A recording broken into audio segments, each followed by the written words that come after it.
Good governance in Africa is improving, albeit at a slow pace. In 2017, the continent reached its highest governance score of 49.9 out of 100, the best performance in 10 years.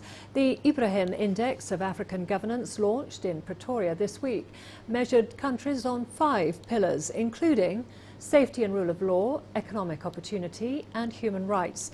The report noted that GDP has grown by 40% over the last 10 years, but economic progress has risen by a mere 0.1 to 0.2%. Sumitra Nydoo reports. African countries have achieved average growth rates of 5% over the last 10 years. But the Ibrahim Index of African Governance has found that most economies are still commodities driven. This has done little for the economic well-being of most people. This growth has very little impact on opportunities, on jobs, on all that, on poverty particularly. In fact, poverty might have increased, unemployment increased, inequality might have increased. This growth has by and large been commodity driven. There is very little by way of value addition to Africa's commodities in terms of industrialization and all that.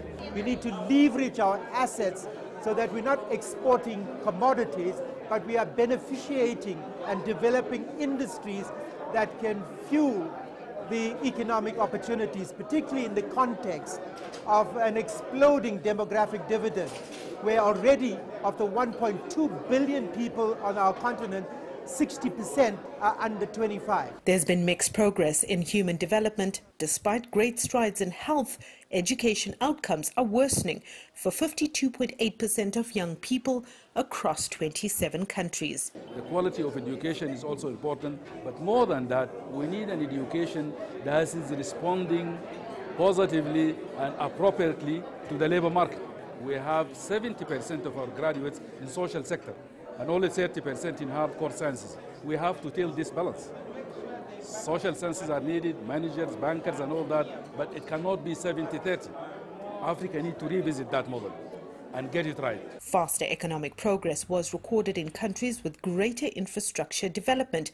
Mauritius and Rwanda rated highly for creating sustainable economic opportunities. But there is concern that some countries are not keeping pace with population growth, expected to rise 30% over the next 10 years. Meanwhile, Mauritius and Botswana topped the overall governance list between 2008 and 2017. Sumitra, Nydoo, CGTN, Pretoria, South Africa.